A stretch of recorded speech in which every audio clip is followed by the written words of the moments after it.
Hey guys, welcome back to the game of money. I'm Oren, and this podcast and presentation is brought to you by the book Pitch Anything. That's the only thing that makes all of this possible. So if you have a copy, then get another one. If you don't have a copy, then get a copy of Pitch Anything. You'll understand where all this is coming from. This is based on stuff I read up for the Pitch Anything newsletter. Get on the Pitch Anything newsletter. The way to do that is just go to orenclaff.com or pitchanything.com. Put your name in and I'll send you cool stuff. I'm going to discuss something today that's based on one of the favorite pieces I've written over the last year. The title of that piece was How the Cool Kids of Private Equity Make Money Out of Thin Air. And that's a sexy title, make money out of thin air, but they actually do it.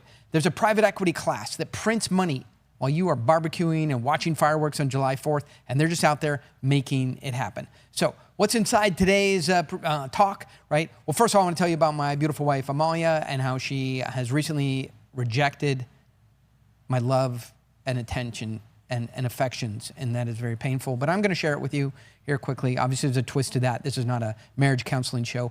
But really what's inside this talk today is how private equity firms make money out of thin air and three ways you can steal their playbook. So we'll dive into all that in a second, but first, here's what happened over the long July 4th weekend. It went on an epic motorcycle ride. We live in Southern California. We're next to the beach. When we take a motorcycle out, it's great. We just pop over down to the Pacific Coast Highway. We're riding down the highway, and you can see, on the left side, there's coffee shops, yoga studios, and places to eat organic, fresh pizza, and also yoga shops and coffee shops. If you took all the yoga shops and coffee shops out of the town that we live in, Southern California, the whole place would just fall in on itself. It's the only thing that holds a place together. So riding down the coast, and on the right, there's surfers and beautiful waves, and there's, you go past one break, Swami's, and Swami's is for longboards. You go past the next break, South Carlsbad Beach, and it's for shortboards. It's just epic. And we're riding down there, and the reason I wanted to take her on a ride, A, it's beautiful, B, it's July 4th weekend, we're together, our son is old enough, he can stay at home, but I want to ask her a question.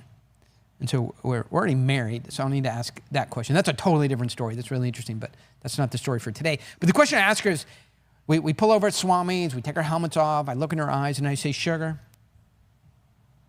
I love you. Would you honor me and with your presence and come to Venice, Italy with me? And I show her on my phone pizza and these cool cars and a vista of these little villages and a beautiful shot from the bridge in Venice. Sugar, would you come to Italy, Venice, Italy, not just Italy with me? And she says, no, thanks. Unless I really have to. Do I have to? Do I have to go? Unless you have to, that's ice cold, right? Someone's over you when they won't go to Venice, Italy with you. But hey, in a way, she's not wrong. We go there all the time. Same flight, same factory, same R&D center. It's just outside of Venice. I've been there 3 times in the last 6 or 8 weeks. So this is no vacation, and she knows it smart enough. Like, I make it sound like a vacation. Will you come to Venice, Italy with me?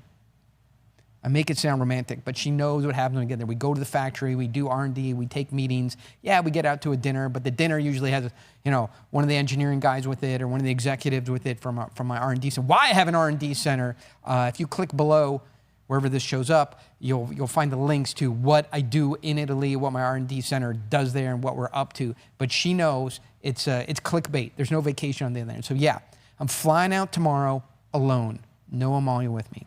And I'll hit you with updates from the road, right, so you can see exactly what I'm up to.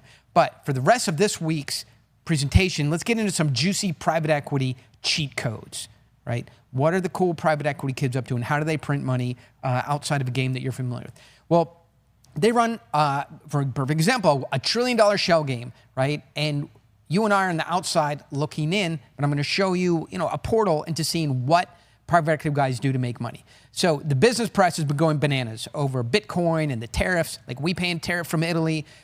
Currency exchanges are spread 15, 60%. That affects us. Or our prices have gone up 30%. That's what Barron's and Wall Street Journal and everybody is focusing on. But there's a big, if you're not familiar with a private equity firm, venture capital firm called SoftBank, right? And SoftBank does crazy bananas moves, right? And this is one of them. They're pitching the U.S. government on $1 trillion industrial hub to build robots and other cool stuff in Arizona. So question for you. Can you look someone in the eye and say, I need $1 trillion? Like, even that is stones that I haven't stepped up to. But Masayoshi's son from SoftBank can. And the article title is SoftBank Eyes $1 trillion AI and Robotics Hub in Arizona. You know for sure someone is going to make a ton of money here building a $1 trillion fun factory in Arizona. And it ain't going to be you or me making that money. This isn't some kind of, this factory isn't some kind of future-proofing of America.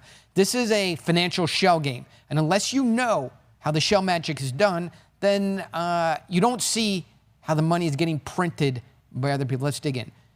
You have to know the rules of this game. So this is called the game of money. Games have rules. Money games have rules. This is the first rule of private equity fees. And the first rule of private equity fees is hide the fees. So know that SoftBank isn't building this with their own capital. They're feeing it. They're orchestrating, not a factory, a financial instrument that looks like a factory but functions like a money printing machine. Hide the fees. So how do you do that? Well, first, you know, the big, beautiful bill has passed, so you need big, beautiful government subsidies. How do you get subsidies? Well, you talk about the factory of the future, putting in a place that nobody loves, Arizona, you know, hotter than the center of hell in Death Valley, you know, outside of Scottsdale. We're going to build something amazing there. And you attach subsidies that are earmarked in the big, beautiful bill. And now you have something because you have a sponsor. So you have an idea, factory of the future, middle of nowhere, got a sponsor. Now you go to financial partners who respect that sponsor called the U.S. government, right? They want the free, non-dilutive capital. So you and I come up with a, you know, whatever, a factory to build robot dogs, right? Nobody cares. You show that around. You go to Wall Street, you go to Silicon Valley, you go to the friends and family, you go to the venture capital, private equity, and people are like, man, I'm not into this robot dog factory. But you find some in the government who has an earmark or some pork that can attach to it, and you attach them to. Now there's money there, right? And the private equity goes, oh, wait, there's money on this robot dog factory you're building, right? And it's not dilutive. Well, you know, that's an easy win for me. So then they'll put the financial partners have capital put in. It's exciting for them, strategic. So they'll put capital on top of the government non-dilutive capital. Now you have something, right? Now what you go do is you give contracts for the money that you've closed to your portfolio companies. They get sweetheart contracts, right? And they get huge valuation bumps. So your friends who are in tech deals get huge valuation bumps. Well, what you do is you get a piece of those companies, right, in order to give them contracts. You can't do one for one like that. That would be illegal. But there's, you know, private equity guys figure out the legal way to do that. So then those companies end up going public on these contracts, or they sell upstream to private equity, and their founders and you exit with cash very quickly, right? And then you try and build the factory and raise more money, but what if it crashes? Well, you walk away from it because none of these guys require you to sign up for the debt. It's called a bad boy carve out. And the real win here, and there's other wins, that the companies that won these contracts have either sold themselves or moved upstream with that leverage. And of course, you do try and build the factory of the future, but it doesn't come together. Boom, you still made money. So that's one rule of fees, hide the fees. Second rule of fees, moving money is easier than moving dirt. It's hard to move dirt, right? There's two ways to make money. One, I'll talk a little bit about it here, is you move the multiple, right? You move how, so I mean, let's just take something. We have a yogurt shop on the one, we don't, but I'm saying you and I own a yogurt shop. I don't even think like we, as in me, own a yogurt shop. You and I hypothetically own a yogurt shop on the 101. It's busy on the weekend. We're trying to grow revenues. We do advertising and everything like that. There's two ways to make that yogurt shop more valuable. Let's say it does $1 million a year, which it doesn't. Our amazing yogurt shop does $1 million a year and it makes $100,000 a year in income. This is why you don't want to start a yogurt shop. But anyway, we have it. There's only two ways to make that yogurt shop more valuable. One is to change the multiple on which that yogurt shop is valued. So revenues don't get better and income doesn't get better, right? But the multiple expansion or multiple enhancement. So we tell a story in which that yogurt shop is more exciting than it actually is in terms of growth and revenue and income and gross margin. Somebody buys it for more than somebody else would pay for it. So multiple expansion, or we drive the business. So if a yogurt shop is worth 2 times income, So it makes $100,000 of income, it's worth 2 times income, it's worth $200,000. But let's say we tell this incredible story. It's on the beach, you can start 5 more of them, it has this IP, we figured out these flavors nobody has, it's got a reputation, we got articles about it in the Wall Street Journal, all this great stuff that turns it into an exciting business, and we move that multiple from a 2 to a 4. Now, boom, overnight, storytelling, haven't done anything, and that thing is worth $400,000, not $200,000. That's a lot easier than growing $100,000 of income to $400,000 of income and keeping the 2 times multiple. It's easier to talk about money than to actually move yogurt, move dirt, sell stuff, expand operations, get customers, drive revenue, beat out the competition, grow the brand, right? So SoftBank is not trying to improve product or strengthen the balance sheet or boost revenues. They're trying to tell a better multiple story, hide the rough edges, and exit for a profit before anybody really digs in and see the factory of the future is just, the regular old factory. So that's what multiple expansion is. If that word is not in your vocabulary, put it in there. It means expanding the value of a business, not through operations, but the way the business is viewed in in financial engineering. So there's a chart up here. I'm happy to share the chart with you. I sent it around in an email. But if you take a 1x value of a business and you want to move it into a 3x value of a business, right? There's 3 ways to do that. 1, operational improvement. 2, multiple expansion. That's really the 2 ways. Operational improvement, multiple expansion, and then leverage is the 3rd way, right? And by manipulating operational improvement, you don't have to do a lot with it. Expanding multiple a lot, and maybe putting leverage into the business, you get the multiple to a 3x instead of a 1x, and then you pop out. So you've done a little bit of operational improvement, a lot of expansion improvement, the storytelling, really improve the story of the business, and maybe put a little leverage in there to help you get out of it, and then you get out at a 3x. This is how capital flows behind the scenes when the cool kids of private equity are in charge, right?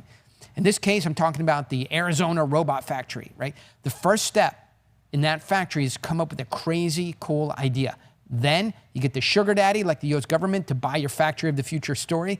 Then you take the government-attached enhanced story out to investment firms and offer them a 3x return in 60 months. Then you take all their money.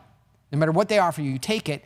Then you give your friends some huge contracts from the deal, and the value of their tech companies shoot up. You get a piece of those companies, and that's how you start printing money. There's so many more moves on the chessboard. This is a 4D chessboard, but if you look at the chart that I present here, as the last step of the move, when this thing becomes valuable, now you can layer in some debt. You saddle the next owners of the business with the debt, and you use that debt to recap yourself and, in essence, sell out your stock. That is how the cool kids of private equity print money out of nothing. I would say this is not necessarily wrong, right? It's certainly not illegal, and it's not unethical. You can cross the lines of morality and do this incorrectly. You can cross the lines of legality, called FTX. You can cross the lines of ethicality, called, any 2 out of 10 venture deals or private equity deal, right? But to do things this way is not necessarily wrong, but you have to do it correctly. You're going to piss people off and ruin your track record if people are on to the shell game. So this is how capital flows behind the scenes in meetings. And a lot of these meetings are impossible to get into. I fight to get into some of these meetings. I attend the junior level of these meetings daily in an ecosystem that I call the deep economy. And that begs the question, why is you and your company and your deals stuck on the surface economy where you have to use Chase Bank for financing, SBA loans for financing, factoring financing, seed capital financing, right? And you're not in the deep economy where these structural financings really happen. And because I think it's really outsiders versus insiders. Outsiders to structure, private equity, and financing think, I need to find good deals, and then I got to write checks into those deals to make big returns, right? That's what outsiders think. Insiders think, and you know how I think already, if you've been listening here, I need to manufacture deals. I need to make the deal. I need to be in control of the deal and control the structure. SoftBank doesn't chase deals, right? They create them. A robot factory in Arizona, really, who's going to work there? Where are the robotics experts in Scottsdale, Arizona? Are they working at Nordstrom Rack? Are they working at, True Foods? Are they working at The Gap? They're working at the Gap. They're working at yogurt shops. Like, where are all these incredible robotics workers in Scottsdale, Arizona? They're going to fill this $1 trillion factory. I have no idea. I've been to Scottsdale a lot. But anyway, it's a story, right? Doesn't matter what the story is. It's just a big idea with a capital B. And when the idea is big, SoftBank, others, maybe even you don't have to show price comps, due diligence, a data room, and really prove this thing up. You compete on capital structure access, right? You probably work 10 times harder than anyone at SoftBank, right? But they use 10 times stronger deal structures. So the lesson is you don't want to get into this on a weak frame. The weak frame is, hey, we want to build some factories in the United States that need to be built. There need to be a lot of robots built, and we need funding. That's a weak frame. The strong frame is we're building the factory of the future, and we're choosing partners to participate with us in a $1 trillion hub that's going to be the dominant one in the world. We're going to put it in one of the best places because there's sunshine, and there's workers, and there's sand, and there's whatevers, and we're going to do it there. Who are we going to take as a partner? They're not asking for capital, SoftBank isn't. They're inviting others to join into the vision. They spend their money not moving dirt, but moving words, ideas, and structure. That flips the power dynamic, right? When you control the frame, like SoftBank almost always does, you control the deal. You saw SoftBank in this presentation move the P under the shell. It's not magic, right? It's frame control. And when you control the frame, you control the deal structure, which is exactly where the money gets made. Everybody thinks they're getting great terms when they work at SoftBank, but Masayoshi-san, he's the one controlling the entire structure. So you think you're winning on terms, but he's winning on structure. You can write this down and keep it close to you. It was told to me by Jim McLean at Crosslink Capital. I'll never forget this. He goes, look, Oren, in every deal, when you negotiate in the capital markets, you either get structure or terms, but not both. I'll explain what that means for real. So you go in and you say, hey, I have a deal, right? And I value it at $100 million or $10 million or $1 million or whatever. 100, nice round number. I have a deal I value at $100 million, right? And the investor goes, I don't know. We value it at $60 million and we're way off. And you go, well, look, I want the $100 million valuation. I'm not willing to flex on that, right? But so those are the terms I want, a $100 million valuation. And then the investor would come back and say, okay, we have a structure that accommodates your terms. We don't think you're right. 2 years, 3 years from now, when we look back at this deal, we think the $100 million price is too high, right? We think the $60 million price is the right price. Today, you think the $60 million price is the wrong price and that $100 million is the right price. So we're $40 million apart. So here's the structure. 36 months from now, we're going to do a look back, right? We'll see how the deal has performed. If it performs to your plan, all the things happen exactly as you say they would, the value comes together exactly as you say it would, the competition falls apart like you say it would, the customers latch on your company and revere it as the leader in your space, as you say it will, well, then we give you the $100 million valuation.